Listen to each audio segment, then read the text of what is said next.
thâu thân ướm tên nào nhang Giêsu đón triệu si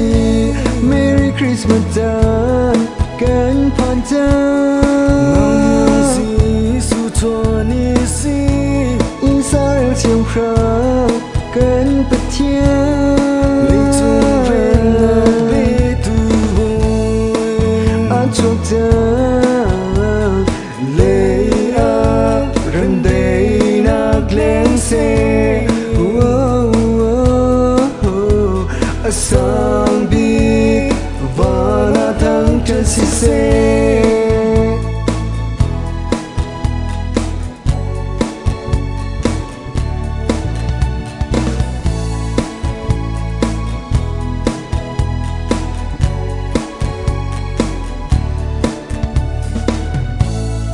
sang big ban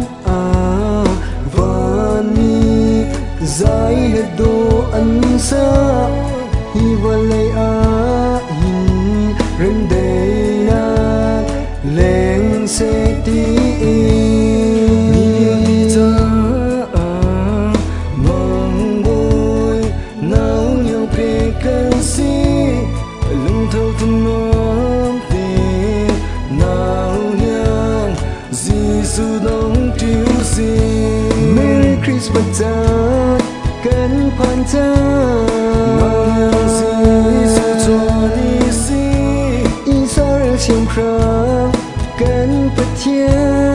lấy chung về nào bê tu vui an chuộc ta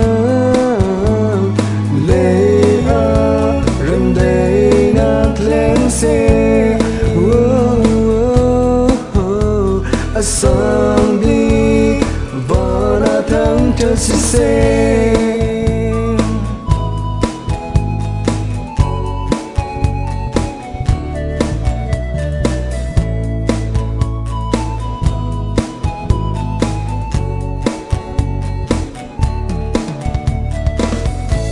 Merry Christmas tan cánh phan tan Giêsu cho ni si Israel chiều khang cánh bật thiên lấy chung rèn na bê tu vui an chuộc ta lấy a rần đầy nạc lên xe sang bi và na thăng chân si xe lấy a rần đầy nạc lên xe sang bi và na thăng chân si xe lấy a rần đầy nạc lên xe sang bi và na thăng chân si xe